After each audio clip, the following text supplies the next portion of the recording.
तिमिरान्धस्य ज्ञानाञ्जनशलाकया चक्षुरुन्मिलितं येन तस्मै श्रीगुरुवे नमः। नमो महावदन्याय कृष्णप्रेमप्रदायते कृष्णाय कृष्णचैतन्य राधाकान्त नमोस्तुते। तप्तकाञ्चन गौरांगी राधे वृन्दावनेश्वरी विश्वभानुसुते देवी प्रणमामि हरिप्रिय। तवैवास्मि न जीवामि त्वया विना इति विज्ञाय राधे त्वं नये मां शरणान्तिकम्। गुरुवे गौरचन्द्राय राधिकायै तदालये कृष्णाय कृष्णभक्ताय तद्भक्ताय नमो नमः। वाञ्छाकल्पतरुभ्यश्च कृपा सिन्धुभ्येव च पतितानां पावनेभ्यो वैष्णवेभ्यो नमो नमः। श्री कृष्ण चैतन्य प्रभु नित्यानंद श्री अद्वैत गदाधर शिवासादि श्री गौर भक्त वृंद। हरे कृष्ण कृष्ण कृष्ण हरे हरे, हरे राम राम राम हरे हरे।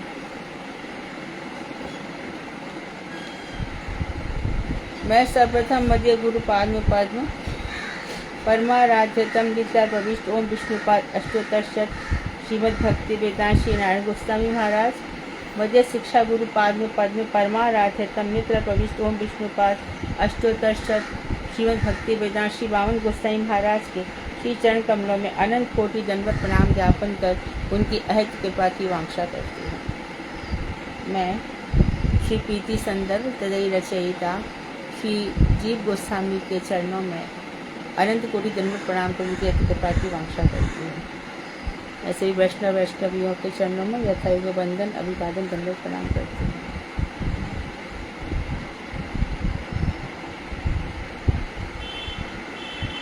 आज हमारा पेज नंबर है पेज नंबर 51। ठीक है।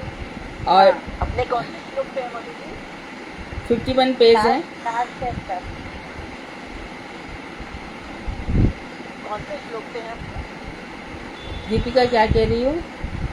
कौन से श्लोक पे है अपने? श्री भागवत की यह जो कहा गया है नंबर 51 ही है। नंबर श्लोक नहीं है। हाँ है 51 में। पैराग्राफ नंबर बोल दो ना। कहाँ से शुरू करना है? नीचे से भी एकदम नीचे पैराग्राफ। गोकुल में। लास्ट पैराग्राफ गोकुल में भागवत में यह जो कहा गया है कि रोहिणी और यशोदा जी पूतना रूपी रमने को अच्छा देखती भी है। श्रीमद् भागवत 10:6 में यह जो कहा गया पूतना के विषय में कि रोहिणी और बलराम जी की माँ रोहिणी और यशोदा जी उस पूतना रूपा रमणी को देखती रह गई थी, यानी इतना सौंदर्य था उसको देखती रह गई थी और उसकी सौंदर्य प्रभा से हद बुद्धि उनकी मारी गई थी। इतनी सुंदरता उसे दिखाई थी तो उनकी बुद्धि भी मारी गई थी, हद बुद्धि हो गई थी। तो उसे भीतर जाने से रोक टोक ना सकी। तो यहाँ भी ब्रजवासी जन को के मन हरण की भांति रोहिणी एवं यशोदा जी का अभिभूत हो जाना आभास मात्र ही जानना चाहिए। तो आप कह रहे हो कि सारे ब्रजवासियों की बुद्धि खराब हो गई थी और वो चंचला लक्ष्मी थी पूतना, फिर उनकी बुद्धि कैसे खराब हो गई? रोहिणी यशोदा जी तो कोई साधारण स्त्रियां नहीं थी, उनकी बुद्धि कैसे खराब हो गई? तो उसको भी आभास मात्र जानना चाहिए। इसी प्रकार यहाँ अभिभूत मतलब क्या हो गया? प्रभावित हो गई थी, भावुक हो गई थी। इसी प्रकार यहाँ भगवत परिकरों का अभिभूत होना प्रतीत होता है, अर्थात भगवान के परिकर भी अभिभूत हो गए। ऐसा कैसे हो गया फिर? तो उसे भी माया का अभिनव आभासी जानना चाहिए। अभिनव ये नए अभिभव आभासी जानना चाहिए। ये माया ही थी, ऐसा हो रहा था। वास्तव में वहाँ लीला शक्ति का प्रभाव भी संचारित हुआ करता है। तो ऐसी जगह पर जब परिकर भी नहीं समझ पा रहे कि पूतना कौन है, यशोदा रोहिणी भी नहीं समझ पा रही है, वहाँ तो सब प्रभावित कैसे हो गए? तो ये भगवान की लीला शक्ति का प्रभाव है। तो भगवान जब आते हैं तो भू शक्ति, लीला शक्ति, ये सब भगवान के अंदर आते हैं। तो लीला शक्ति की माया समझनी चाहिए। जैसे श्री बलराम जी ने भागवत के 13वें अध्याय में कहा है, क्या कह रहे बलराम जी? यह माया मेरे प्रभु श्री कृष्ण की ही है और किसी की माया मुझे विमोहित भी नहीं कर सकती। अर्थात कब की बात है ये? 13वें अध्याय में, जब ब्रह्मा जी गाय बच्चों को चुरा करके ले गए और उसके बाद जब देख रहे हैं कि चारों तरफ सारे बछड़े भी चतुर्भुज दिखाई दिए उनको सब जगह, और सारे सखा भी चतुर्भुज दिखाई दिए, उनको समझ में नहीं आया कि ऐसा क्यों हो रहा है। हमने पहले भी बताया था कि मैयाएं अपने छोटे बच्चों को छोड़ करके बड़े बच्चों से ज़्यादा प्यार कर रही है। तो बलराम जी को बड़ा अचंभा दिखाई दिया, गैया भी छोटे बच्चों को ना चाट करके बड़े बच्चों को ज़्यादा चाट रही है, तो ऐसा क्यों?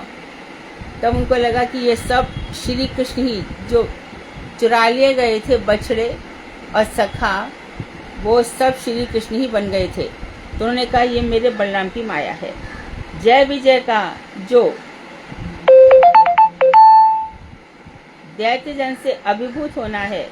अच्छा, अब यहाँ पर बता रहे हैं कि जो जय विजय है, जो राक्षस बनकर आए हैं, दैत्य जन से अभिभूत होना है, वह भी अभिवद आभास मात्र है, वास्तव नहीं।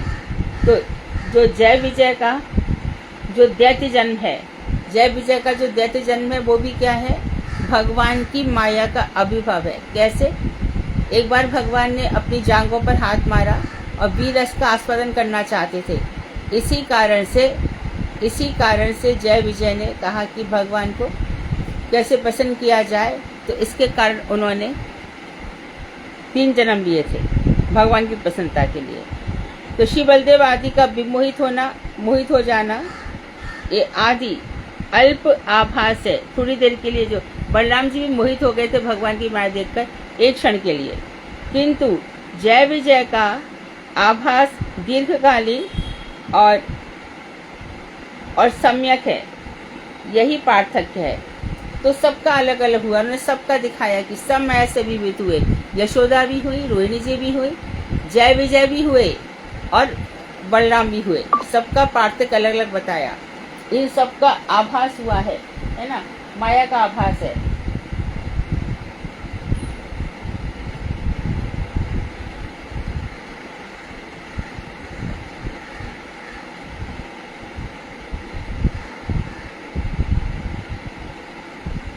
श्री बलदेव आदि का भगवत प्रेम कभी आवृत नहीं होता। उनका जो भगवान से प्रेम है कभी ढक नहीं सकता बलदेव जी का। इसलिए अभिभव आभास आदि अल्प होता है, थोड़ी देर के लिए, और जय विजय का वो जो प्रेम आदि है वो आवृत हो जाता है। इसीलिए उनका अभिभव आभास सम्यक है, ज़्यादा है। इसी को स्पष्ट कर रहे हैं कि जब अभिभव अर्थात तिरस्कार के आभास से जय विजय में जो श्री भगवान के प्रति विद्वेष भाव उदित हुआ है, भगवान का अभिभव तिरस्कार किया है, ये जो जय विजय में भाव उदित हुआ है भगवान के पार्षदों में, वह श्री सनकादिक मुनियों के शाप के कारण हुआ है, खुद नहीं आया है। सनकादिक ने शाप दिया है, इसके कारण उनका ऐसा हुआ है कि उन्होंने भगवान के साथ तिरस्कार पूर्वक व्यवहार किया है।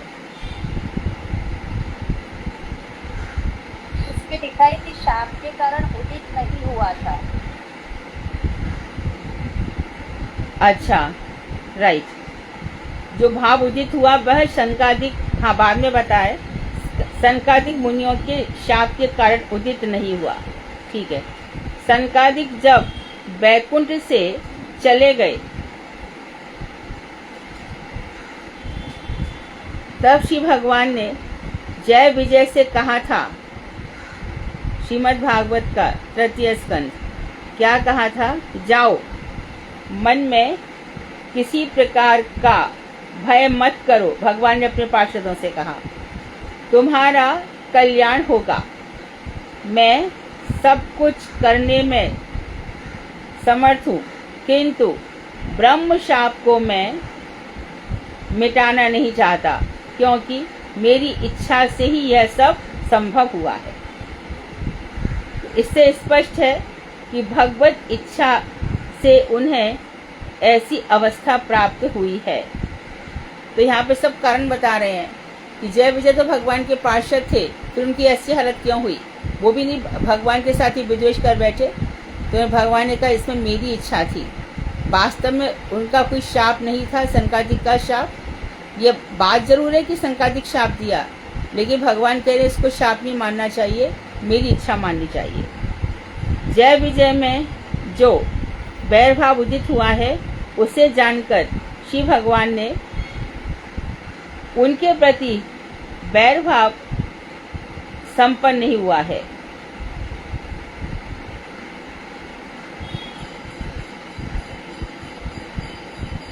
जब कोई एक व्यक्ति किसी से बैर भाव रखता है, तो दूसरा भी उस व्यक्ति के प्रति बैर भाव पोषण करता है, किंतु श्री भगवान ने उनके प्रति बैर भाव पोषण नहीं किया। श्री ब्रह्मा ने कहा है श्रीमद् भागवत में, हे देव, आपने इस रूप को अपनी इच्छा से ही मेरे ऊपर अनुग्रह करने के लिए धारण किया है। 10:14-2 में भगवान कह रहे हैं। तो यहाँ पर बता रहे हैं कि 10:14-2 में कि आपको हम देवताओं ने कहा था कि इस पृथ्वी पर बहुत संकट है, आप रूप धारण कीजिए। तो आप हमारे कहने से आए। यहाँ पर एक एक का सबका उठा रहे हैं, एक एक कितने ही सारे पात्र उन्होंने उठाए हैं। जय विजय का उठाया। तो भगवान दरअसल होना क्या चाहिए कि रावण और कुंभकर्ण, हिरण्याक्ष, हिरण्यकशिपु, शिशुपाल, दंतवक्त्र, इन सबको भगवान से बैर था, तो भगवान को भी होना चाहिए। लेकिन भगवान ने इनके साथ किसी से बैर भाव नहीं किया है, इन सब पर भगवान ने करुणा बरसाई है। ब्रह्मा जी से भी कोई बैर भाव नहीं है। ब्रह्मा जी ये सब चुरा के लेके गए हैं, ऊपर गए हैं। ब्रह्मा जी बस ऊपर जा कर के आए हैं, तो वहाँ पर अपनी सीट पर दूसरे किसी ब्रह्मा को देखा, इनका दिमाग खराब हो गया, फिर नीचे आ गए थे। तो आपने ये जो रूप धारण किया है, ये चारों तरफ ये मैं सब दिखाई दे रहा है, ये सब मेरे ऊपर अनुग्रह के लिए ही किया है। अब वृत्तासुर की बात कर रहे हैं।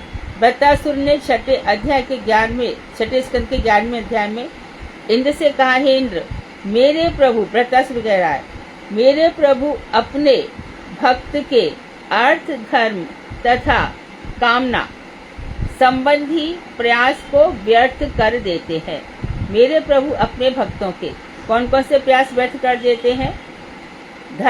अर्थ, धर्म तथा काम संबंधी, अर्थात उसकी जो संसार के बंधन से भगवान के चरणों में आ जाता है।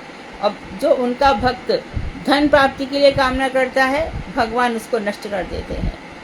धर्म, दान इत्यादि, वो दान करेगा, जा करके भंडारे खोलेगा, कुएं बनवाएगा या बगीचे लगवाएगा, धर्मशाला खोलेगा, अस्पताल खोलेगा, भगवान उसकी ये चेष्टाएं भी बेकार कर देते हैं। और काम संबंधी, जैसे नारद इत्यादि ने विवाह की इच्छा की, भगवान ने उस इच्छा को भी व्यर्थ कर दिया। तो भगवान इन भक्तों के इन प्रयासों को व्यर्थ कर देते हैं। वस्तुतः इसी में ही श्री भगवान की कृपा का अनुमान होता है।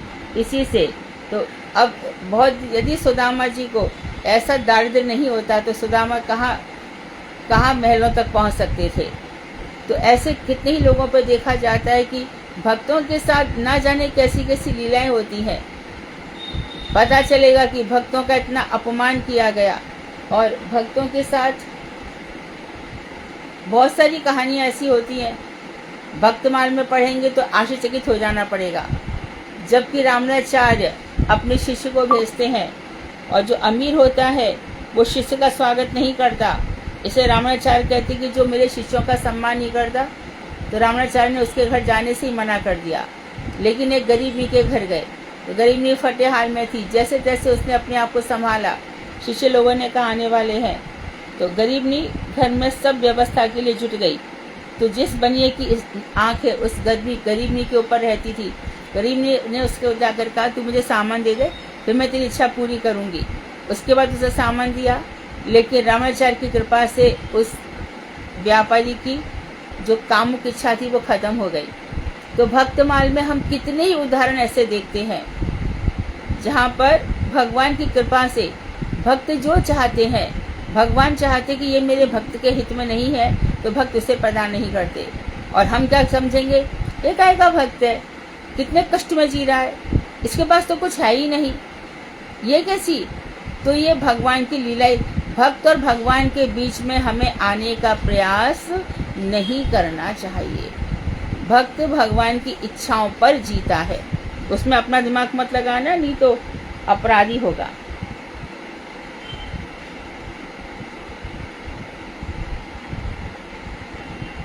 वृत्तासुर के वचनों से कैमुत न्याय के अनुसार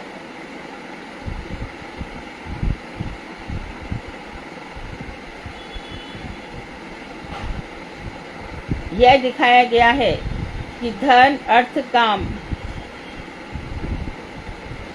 स्त्री वर्ग को भक्ति नाशक जानकर भगवान भक्तों के उनमें जो प्रयास है उसको व्यर्थ कर देते हैं और भक्त उसे उनका अनुग्रह ही अनुभव करते हैं। तब जो पार्षद भक्त हैं, जय विजय जैसे, जब भक्ति विघातक असुर भाव को प्राप्त हुए, उनके प्रति श्री भगवान की क्या कृपा है, ये श्री भगवान का कैसा अनुग्रह है। भगवान इसको प्रकाश न करके क्या बैर भाव पोषण करते हैं, तो इसके उत्तर में कहते नहीं, श्री भगवान ने उनके प्रति अनुग्रह ही बरसाया है, अनुग्रह ही प्रकाशित किया है। श्री भगवान ने स्वेच्छा से, पहले भी बताया हमने, वीर रस का आस्वादन किया और उसके लिए युद्ध रस कौतुक आस्वादन करने के लिए ही भगवान ने उनके प्रति बैर भाव ग्रहण करने की लीला मात्र की थी।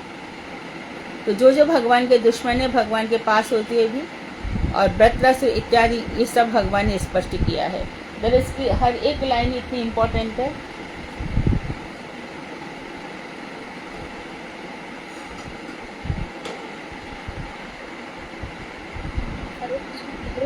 हाँ, अनुसार क्या होता है? कैमुतिक न्याय ये है कि कितना लिया और कितना छोड़ा, इस तरह से। और बाकी, और किसी के पास गूगल है तो देखो, साधना कैमुतिक न्याय जरा देखना क्या दिया है।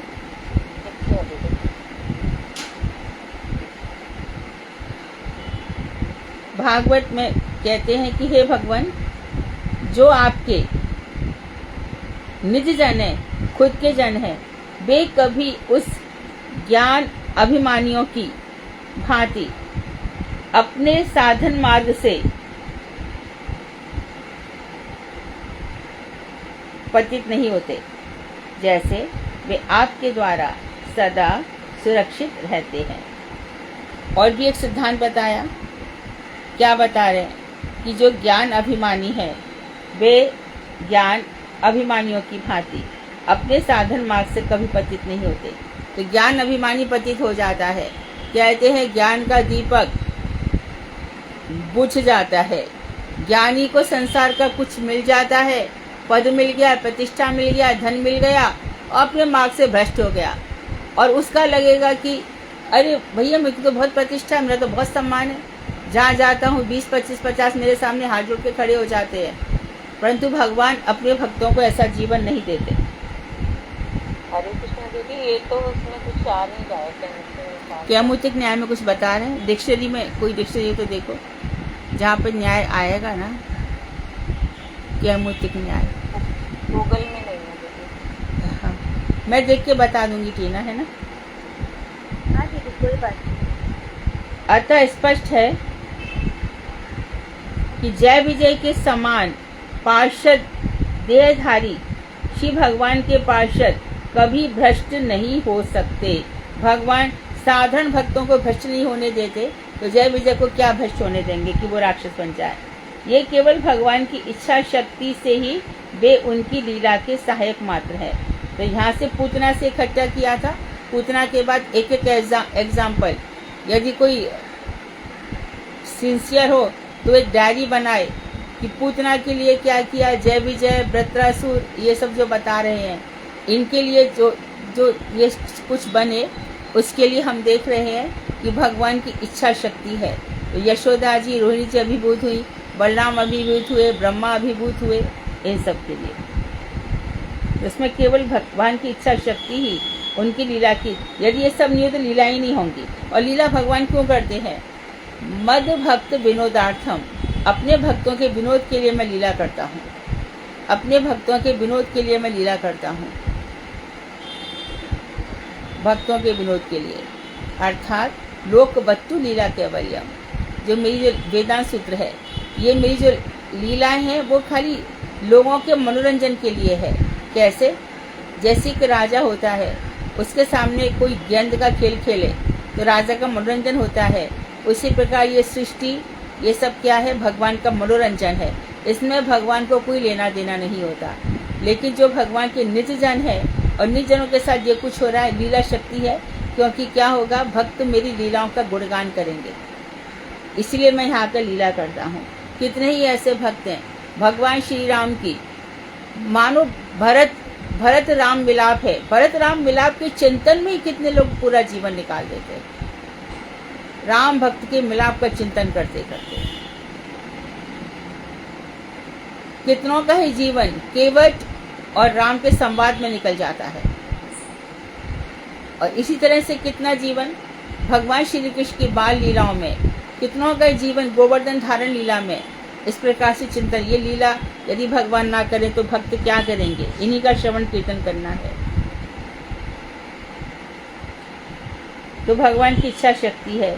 यही कारण है कि जय विजय ने अपने द्वारा किए गए अपराध के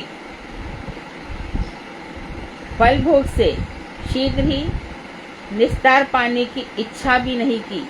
क्यों? उनको इच्छा भी, यही कारण है। ये बताओ कितनी सुंदर बात कह रहे हैं। उन्हें कहा नहीं कि भगवान एक ही जन्म में असुर बना देना, 3 जन्मों तक असुर क्यों बना रहे हो, ये भी नहीं कहा। बल्कि हमसे भगवान को वीर रस का आस्वादन हो रहा है, इससे जैसा भगवान ने रखा रह गए। उन्होंने ना तो सनकादिक से और न ही श्री भगवान से शाप से शीघ्र छुटकारा पाने की कोशिश की, जैसे कि और लोग करते हैं, या न इच्छा उनके मन में जनाई। जय विजय जैसे परम भक्त साधक व्यक्ति भी भक्ति के बिना सालों की आदि मुक्ति को अंगीकार नहीं करते। जय विजय जैसे परम भक्त साधक भी, वो भी भक्ति ही भगवान की करते हैं और भक्ति के बिना मुक्ति नहीं चाहते, और उनकी मुक्ति है भी नहीं। ये सब भगवान की सेवा में है। भक्ति की नित्य अवस्थिति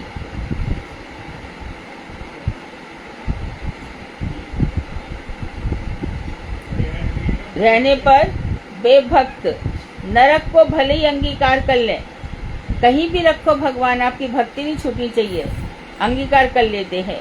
अतः जय विजय ने अपने अपराध की शांति के लिए बैर भाव या भगवान के प्रतिकूल भाव को ग्रहण नहीं किया, अर्थात ना उन्होंने मुक्ति की इच्छा की, कुछ भी नहीं किया। मुनियों ने कहा है, हे प्रभु, जो लोग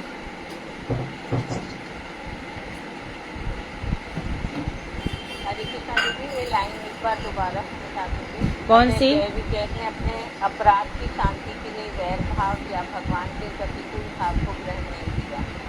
बैर भाव या भगवान के प्रतिकूल भाव को ग्रहण नहीं किया। ऐसा लगता है कि द्वेष करते थे तो बैर भाव नहीं किया, उनका भगवान से दुश्मनी तो हुई है लेकिन इस तरह से बैरी नहीं बने हैं। तो देखो, शिशुपाल द्वेष करता था, कंस भयभीत था, इस तरह से यहाँ पे वर्णन किया है।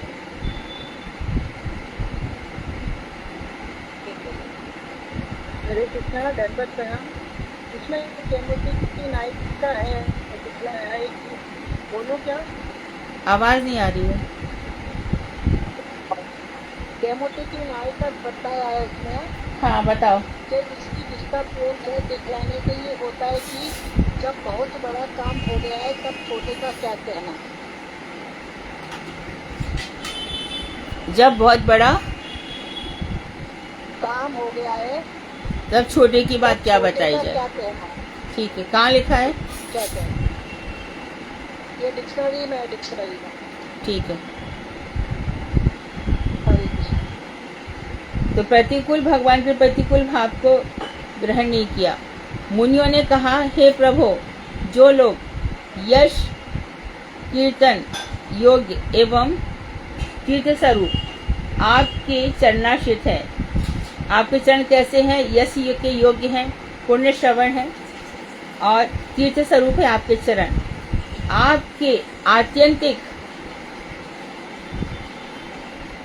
आत्यंतिक प्रसाद रूप मोक्ष को, प्रसाद मतलब कृपा, जो आपकी आत्यंतिक कृपा है वो लोग मोक्ष को भी कुछ नहीं गिनते इत्यादि। फिर वे बोले, बाद में क्या बताया उन्होंने कहा कि हमारा चित्त भ्रमर के समान आपके चरण कमलों में रमण करता रहे। हम ये प्रार्थना करते हैं, मुक्ति नहीं चाहिए हमें। हमारी वाणी तुलसी के समान आपके चरणों की सन्निधि प्राप्त करे। हमारी वाणी तुलसी के समान आपके चरणों की सन्निधि प्राप्त करे और हमारे कान आपकी सुयश होगा, सुयश सुधा से, सुयश अमृत से परिपूर्ण रहे। फिर तो हमारी वाणी तुलसी के समान आपके चरणों की सन्निधि प्राप्त करे। वाणी चित हो गया। ये श्लोक, जिसके पास पुस्तक है, श्लोक नंबर खोलो ना। तीसरे स्कंद का 15वां अध्याय खोलो, श्रीमद् भागवत का।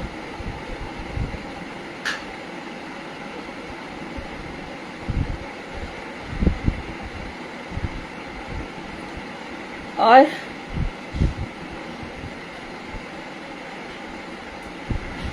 स्वयं अमृत से परिपूर्ण रहे। और फिर यदि हमें अपने पापों के फल स्वरूप नरक आदि में भी जाना पड़े श्लोक नंबर क्या है? तो हमारी कुछ हानि नहीं है। श्लोक नंबर कौन सा है? 48 है दीदी। 48, 49 है। 49 में, ओके। इसमें लिखा है, हे भगवान, हमने आपको आवाज नहीं आ रही।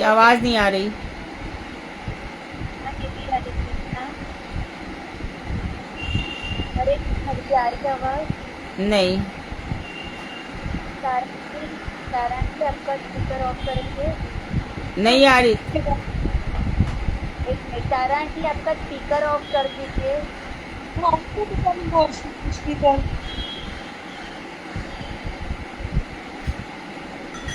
अभी बोलो टीना। हाँ दीदी। हे भगवान, हमने आपके जो भक्तों के प्रति अपराध किया है उसके फल स्वरूप हमें नरक मिलेगा। किंतु हे नाथ, जिस प्रकार मधुकर कांटों से युक्त होकर भी सुगंधित पुष्पों के मधुपान में रत रहता है, उसी प्रकार यदि हमारा चित्त रूपी ब्रह्म भी आपके श्री चरण कमलों के माधुर्य की रसास्वादक सेवा में नित्य काल आसक्त रहे, जिस प्रकार तुलसी अपने गुणों की कोई अपेक्षा न करके आपके श्री चरणों के संबंध से ही सुशोभित रहती है, हमारी वाणी भी यदि उसी प्रकार आपके श्री चरणों के गुणानुवर्णन में नियुक्त रहकर तो वाणी है, फिर तो पाए। वाणी ही है। ठीक है, ठीक है, ठीक है। थैंक यू टीना। हमारी वाणी तुलसी के समान आपके चरणों की सन्निधि प्राप्त करे। अब इसी बात को विस्तार से कह रहे हैं, जो अभी हमने कहा कि जो हम ऊपर के आए हैं कि विषयों का जहाँ संबंध रहता है, सारी बात अब बता रहे, वहाँ चित्त की शुद्धि की संभावना नहीं रहती। एक बात, जहाँ पर विषय हमारा चित्त शुद्ध नहीं रहेगा और भगवत बहिर्मुखता रहेगी तथा क्लेश भी नाश नहीं होते। जहाँ पर विषयों का चिंतन है, भगवान से बहिर्मुख रहेंगे और जीवन के, क्योंकि भक्ति जब आ जाती है तो क्लेश नहीं होती है, सब प्रकार के क्लेशों को मिटा देने वाली होती है। किंतु ब्रजवासी गोपजन को विषयों का संबंध है, गोपों का, फिर भी भगवान के परम अंतरंग परिकर हैं। भगवान, वो विषयों से संबंध है, लेकिन ये सब भगवान के लिए है, पहले ही बता दिया, क्योंकि ये भगवान के निज जाने अंतरंग परिकर है। नित्य साक्षात्कार उन्हें प्राप्त है, हमेशा भगवान के साथ रहते हैं। इसका कारण एकमात्र यह है कि ब्रजवासियों का मनोनिवेश एकमात्र भगवान श्री कृष्ण में ही है। उनका मन, चाहे वो विषय में रहे, संसार में रहे, श्री कृष्ण के अतिरिक्त उनका मन कहीं नहीं जाता। उनकी सेवा के निमित्त ही, सेवा के लिए ही उनका सब कुछ समर्पित है। उनमें अपने सुख भोग की जरा भी धारणा वासना नहीं है। इसी प्रकार यादवगण, ब्रजवासी के बाद आ जाओ यादवों पर। यादवगण तथा फिर पांडव जनों में, इनमें भी विषय संबंध होते हुए भी उन्हें अपने शरीर तक का भी अनुसंधान नहीं है। सुदृढ़ कृष्ण निविष्टता, कृष्ण में अपना पूरा की पूरा निवेश करके रहे हैं। उनकी बहिर्मुखता को प्राप्त नहीं, के पास नहीं भटकने देती। तो इतनी सुदृढ़ कृष्ण निष्ठा है कि बहिर्मुखता इन ब्रजवासियों के पास भी नहीं आती। इस बात को श्री भागवत के वचनों के आधार पर प्रमाणित या परिष्कृत किया गया है। विशेष बात जानने योग्य यह है कि श्री भगवान की लीला शक्ति की लीला माधुर्य भी पुष्टि के लिए कहीं कहीं भगवद अनुकूल और कहीं कहीं प्रतिकूल सामग्रियों को उनकी लीला उपयोगी परिकरों में दिखा देती है। जैसे पूतना में ब्रज परिकरों के मन को हरण करने वाली मधुर मुस्कान, ये क्या है? सामग्री। ये इसको ठीक से कैसे रखूं? मोबाइल।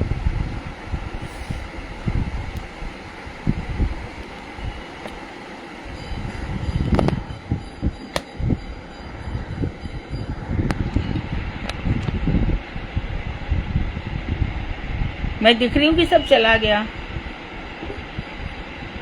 दिख रही हो, दूसरे की दीदी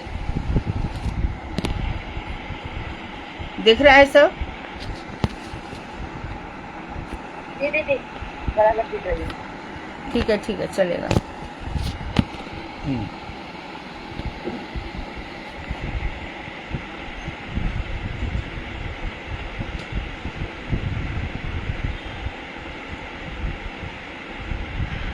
तो क्या क्या सामग्री है? मुस्कान और कटाक्षपूर्ण चितवन इत्यादि।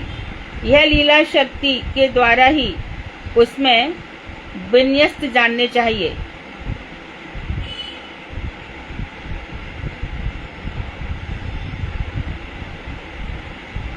ये जो राक्षसी माया है, जिसने ब्रज परिकरों को विमोहित करने में कभी समर्थ नहीं हो पाई, कभी भी समर्थ नहीं हो सकती है, भगवान की इच्छा शक्ति है।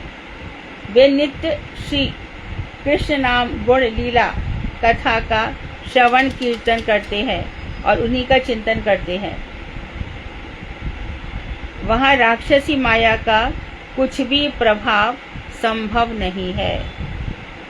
यहाँ तक क्या सुना आप बता दो जरा थोड़ा सा।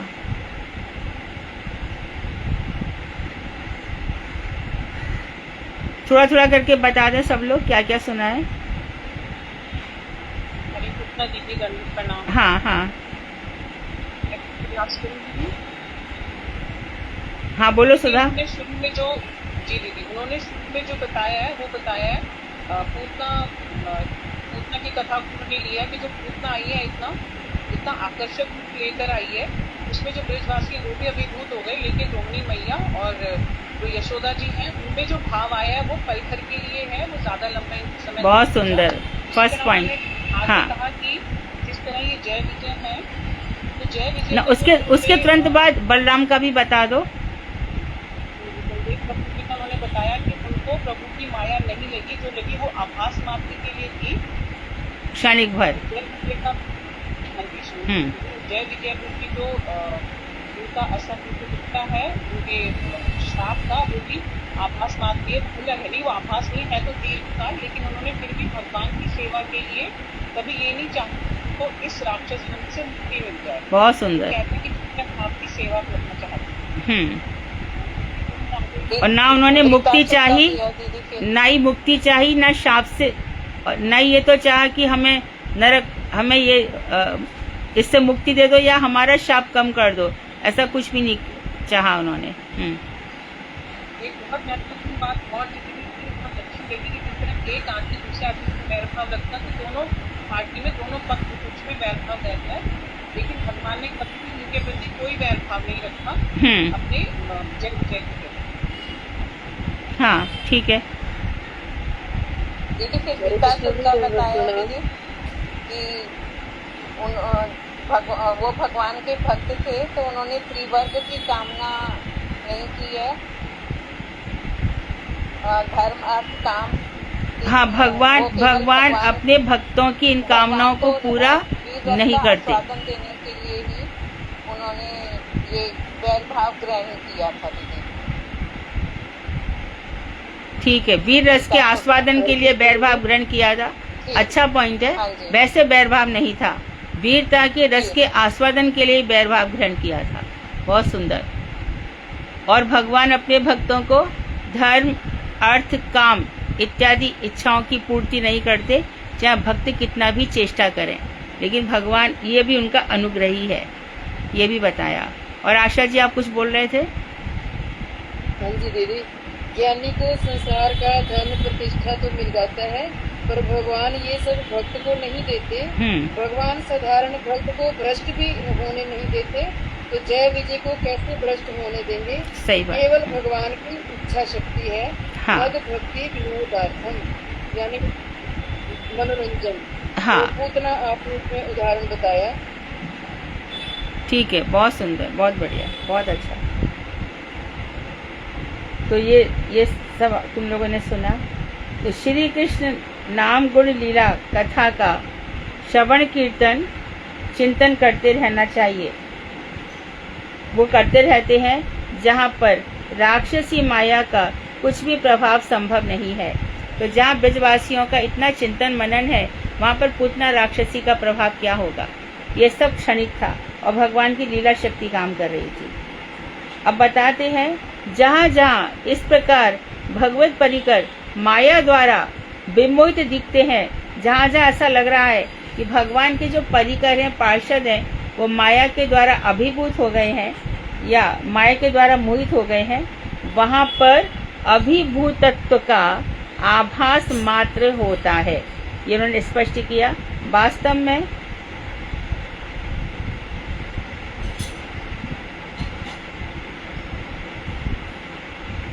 में तो वे विमोहित नहीं होते। यह आभास ही अपना प्रभाव बहुत देर तक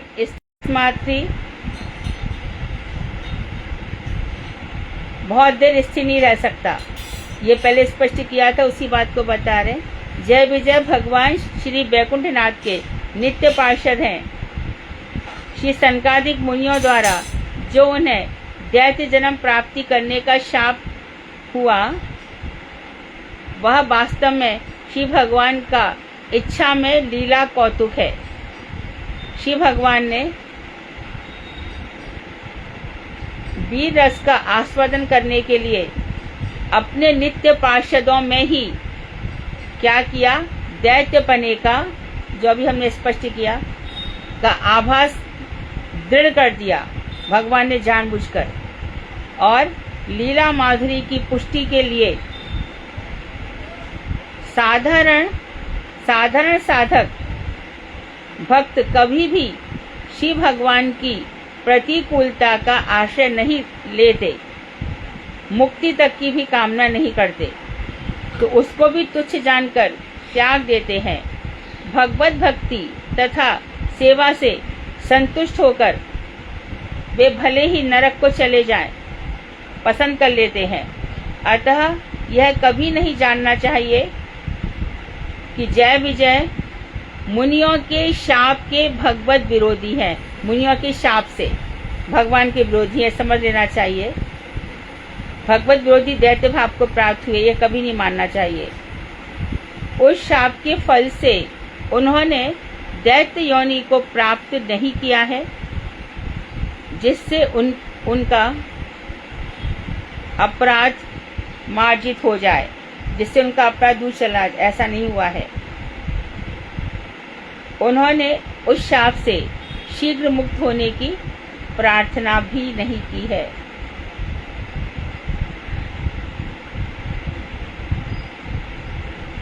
तो की इच्छा तक भी प्रकट नहीं की। अतः उनका दैत्य भाव भी एक आभास मात्र है, आभास मात्र था, वास्तव में नहीं था। स्वच्छंद भगवान की, जो भगवान स्वराट है, स्वतंत्र है भगवान, स्वराट है, उन भगवान की लीला शक्ति की इच्छा से उनमें भगवत विद्वेष का आभास ही जानना चाहिए। लीला शक्ति के प्रभाव से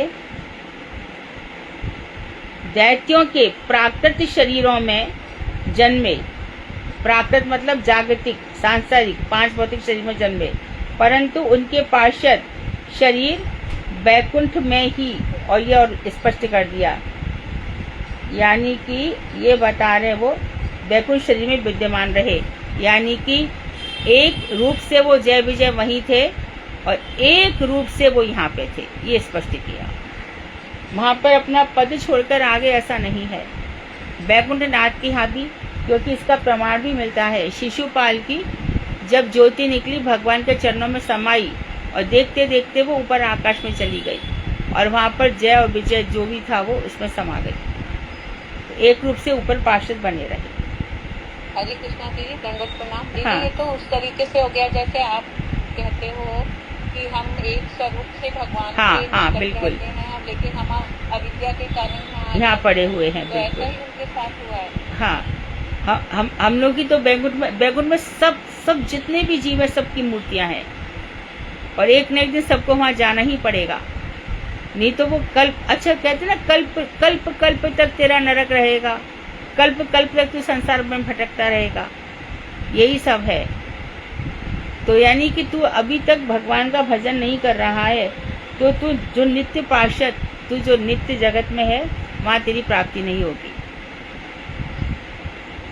ठीक है, ठीक है दीदी।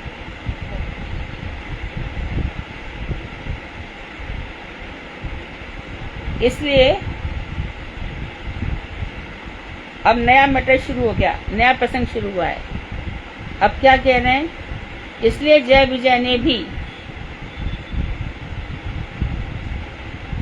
विजय ने भी श्री संकादिक से यही प्रार्थना की, क्या की, हे मुनिवर, आपको यदि हमारी दुर्दशा का तनिक भी अनुताप होता हो तो इतनी कृपा कीजिए। यदि आपको लगता है कि हमारी दुर्दशा हो रही है तो इतनी कृपा करना कि जब हम अधम से अधम योनियों में जाने पर भी भगवत स्मृति का को नष्ट करने वाला मोह हमें उत्पन्न ना हो, ऐसी प्रार्थना है सनकादिक से। हम कितनी भी अधम योनि में चले जाएं, परंतु भगवान की विस्मृति ना हो, भगवान की विस्मृति ना हो, उनकी स्मृति को नष्ट करने वाला मोह हमें नहीं मिले। अतः जय विजय में वास्तव बैर भाव नहीं था, ये वास्तव नहीं था, नहीं तो ऐसा नहीं मानते। उनका बैर भाव यदि वास्तव में होता तो अभक्तों को सुख होता, क्योंकि उनका स्वभाव भक्ति तथा भक्तों का विरोधी है, किंतु उनमें बैर भाव का आभास था नहीं, आभास था। इसलिए श्री भगवान तथा उनके समान भक्तों में भी इस प्रसंग को सुनकर सहानुभूति ही होती है। इसका बैर भाव, उनका बैर भाव वास्तव ना था, यही प्रतिपादित होता है। यदि होता तो भक्त लोग कभी भी कथा नहीं सुनते। मतलब उन पर रसानुभूति था। हाँ, कभी भी उन्होंने ये नहीं चाहा। तो मतलब ये बात है कि रावण की कथा भी सब सुन रहे हैं प्रसन्नता पूर्वक, तो सब यही कह रहे हैं कि चलो इनका आपस में भगवान का जो है।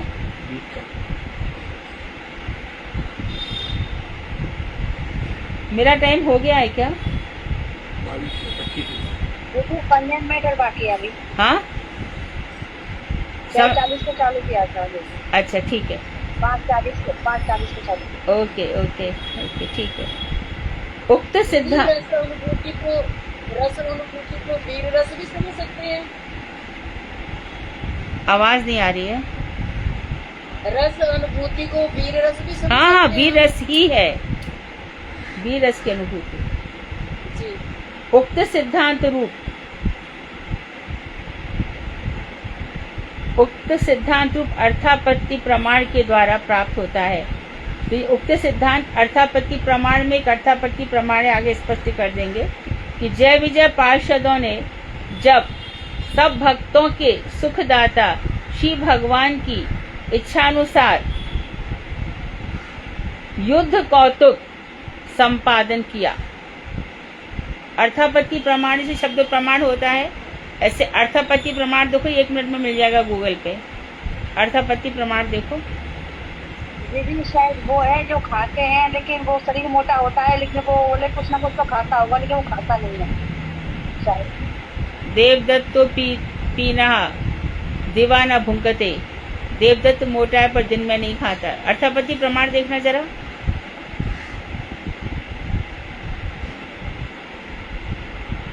इसलिए इसी लाइन को फिर से पढ़ रही हूँ। अर्थापत्ति प्रमाण के द्वारा ज्ञात होता है। हाँ हरे कृष्णा दीदी, धन्यवाद प्रणाम दीदी। ये हाँ। माधुर्य पदमनी में दिया हुआ है। हाँ हाँ, जो वस्तु अत्यंत प्रसिद्ध होने के कारण अस्वीकार भी ना की जा सके, अर्थात उसका कोई कारण नहीं दिखाई पड़े। क्या होने के ना, फिर से बोलो अनुराधा। जो वस्तु अत्यंत प्रसिद्ध होने के कारण प्रसिद्ध अस्वीकार, हाँ जी दीदी, हाँ, अत्यंत प्रसिद्ध होने के कारण स्वीकार भी नहीं की जाए और अस्वीकार भी न की जा सके, अर्थात उसका कोई कारण नहीं दिखाई पड़े। तो अच्छा। उसकी स्वीकृति के अनुकूल में जिस कारण की कल्पना की जाती है उसका नाम अर्थपत्ति है। जैसे अभी बताया कि जैसे कोई व्यक्ति दिन में नहीं खाता है, उसको कभी दिन में भोजन करते हुए नहीं देखा, लेकिन वो हष्ट पुष्ट है, तो या तो ये लगेगा कि उसे कोई देवता की कृपा है, या कोई वो रात को छुपकर अन्न खाता है, तो दीदी इसको बोलते हैं। वही प्रमाण दिया है कि देवदत्त पीनो दीवाना भुंकते। वो हाँ जी। मोटा है लेकिन जी। दिन में नहीं खाता। ठीक है। तो इस अर्थापत्ति प्रमाण के द्वारा क्या ज्ञात हो रहा है कि जय विजय पार्षदों ने सब भक्तों के सुखदाता श्री भगवान की इच्छा अनुसार युद्ध कौतुक संपादन किया भगवान की इच्छा से। तो इसमें क्या हुआ कि वास्तव में वो लड़े हैं, लेकिन किसी को पता नहीं चला कि ऐसा क्यों हुआ।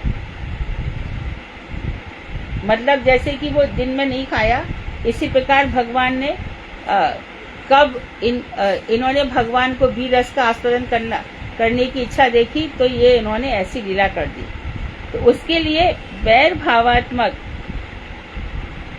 भावात्मक माइक शरीरों में स्वाभाविक अणिमा आदि सिद्धि युक्त शुद्ध सत्वात्मक अपने पार्षद देहों में प्रवेश किया। तो क्या युद्ध कौतिक संपादन किया? इसके लिए उन्होंने पहले वैर भावात्मक माइक शरीर ये बनाया और स्वाभाविक अणिमा आदि सिद्धि युक्त जो इन राक्षस योनियों में अणिमा आदि सिद्धियां मिल जाती हैं, ऐसे शुद्ध सत्वात्मक अपने पार्षद देहों से प्रवेश किया। तो किस में प्रवेश किया? जो उनकी पार्षद देह थी जिसमें अणिमा आदि, तो वो चाहते तो अणिमा आदि, अणिमा मतलब वो छोटे भी बन सकते थे, बड़े भी बन सकते थे। और देखो यदि उनके अंदर ये सब नहीं था तो रावण कैसे स्वर्ग को जीत लेता?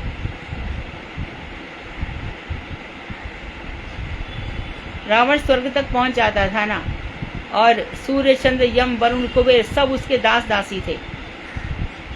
तो इसका मतलब क्या हुआ कि वो जो उनके अंदर सारी सिद्धियां थी, उसी शरीर से उन्होंने माइक असुरों के शरीरों में प्रवेश किया है। अणिमादि सिद्धि से युक्त शुद्ध सत्वात्मक अपने पार्षद शरीर से उन्होंने प्रवेश किया है। माइक अचेतन शरीरों में प्रवेश करके उन्हें सचेतन किया। वो किसमें गए? माइक शरीरों में प्रवेश करके उन माइक शरीरों को उन्होंने सचेतन किया।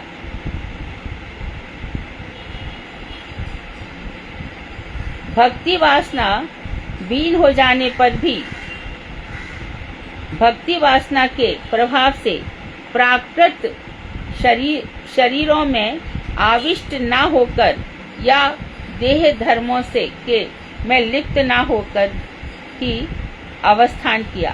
तो ये कह रहे हैं कि प्राकृत शरीर में घुसे हैं और भक्ति वासना विलीन हो जाने पर भी, क्योंकि इस शरीर में आ गए तो भक्ति वासना विलीन हो गई, और फिर भी भक्ति वासना के प्रभाव से प्राकृत शरीरों में आविष्ट ना होकर, उसमें आविष्ट नहीं हुए प्राकृत शरीरों में, उनका शरीर तो दिव्य ही बना रहा तथा देह धर्मों में भी लिप्त नहीं हुए। क्या क्या बात बता रहे हैं, बोलो।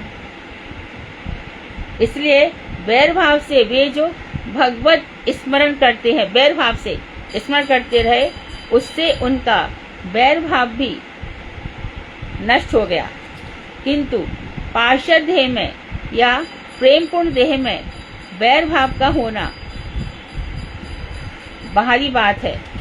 उसी प्रकार बाहरी शरीर से वैर भाव पोषण करते हुए भगवत स्मरण करना और वैर भाव का विलीन हो जाना, ये दोनों बातें बाहरी है।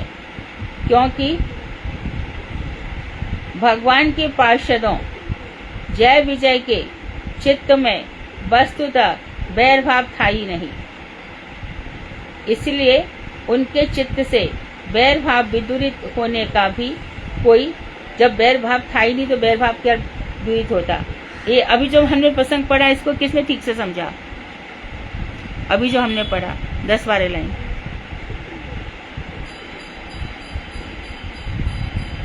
जो मुझे समझ आया उस हिसाब से ये है कि जय विजय ने माइक शरीर धारण कर लिया न, प्रवेश किया, धारण नहीं किया, माइक शरीरों में प्रवेश किया है शुद्ध सत्वात्मक देह से। हाँ,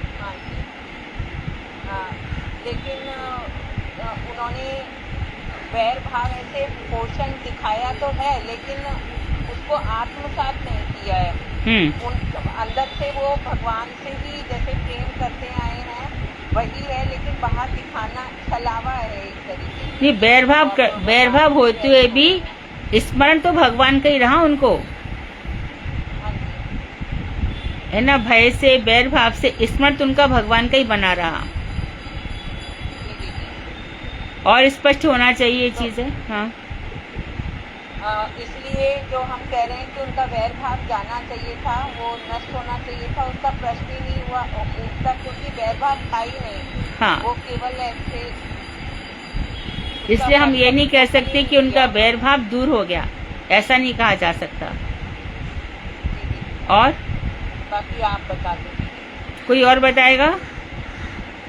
दीदी इसमें एक चीज ये ठीक है, वो कह रहे हैं कि वो जो दोनों पार्षद थे उन्होंने पार्षद देह से प्रवेश किया है, शुद्ध सत्वात्मक अपने पार्षद देह से, और माई अचेतन शरीर में उन्होंने प्रवेश करके उसको सचेतन कर दिया। जो कि उनकी क्रियाएं थी वास्तव में हृदय से तो वो भगवान के भक्त थे, लेकिन जो उनकी बाहरी क्रियाएं उनको क्या समझना चाहिए दीदी? जैसे कंस को देखें, रावण को देखें, हिरण्यकश्यप को, हिरण्याक्ष को देखें, हाँ, मूर्ति को ले जाके तुमने पानी में डुबो दिया, और कंस ने और रावण ने साधुओं पे बहुत अत्याचार किए, तो उनको किस तरह से समझना चाहिए दीदी? हाँ, तो वो ये कहते हैं बाहरी क्रिया, लेकिन इसमें साफ कह रहे हैं कि वो देह धर्मों में लिप्त नहीं हुए, देह धर्मों में लिप्त हुए विनय में अवस्थान किया।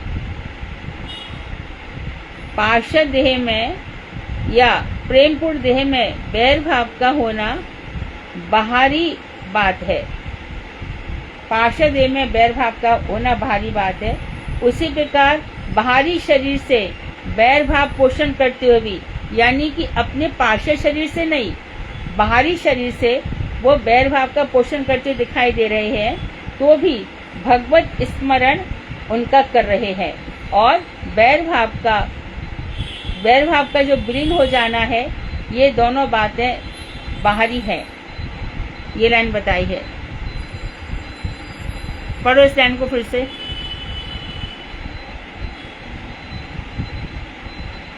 किंतु पार्षद देह में या प्रेम पूर्ण देह में वैर भाव का होना बाहरी बात है। ये बाहरी बात है कि उनकी पार्षद देह, जिस देह का उन्होंने आश्रय लिया है, और वहां पर बैर होना, ये बाहरी बात है। एक बात, हाँ, उसी प्रकार बाहरी शरीर से वैर भाव पोषण करते हुए भगवत स्मरण करना और वैर भाव का विलीन हो जाना, ये दोनों बातें बाहरी हैं। हाँ, बाहरी शरीर से क्या क्या होना, दोनों भारी बातें कौन कौन सी हो गई? वैर भाव का पोषण करते हुए भगवत स्मरण, हाँ, और वैर भाव का विलीन। बैर भाव होते हुए फिर भगवत स्मृति भी बनी रहे, ये भी बाहरी बातें हैं। और दूसरी,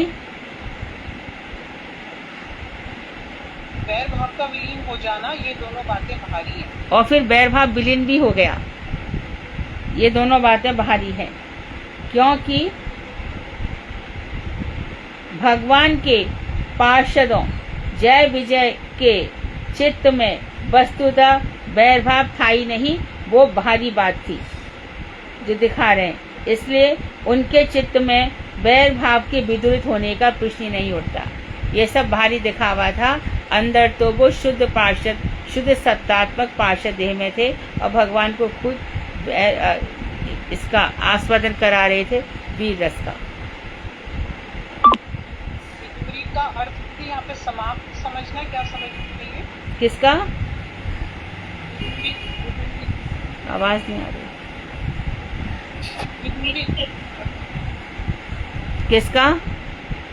विदुरित दीदी, विदुरित। विदुरित दूर होना,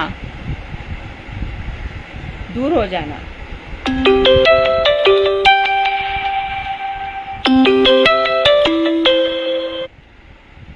इस बात को लक्ष्य करके ही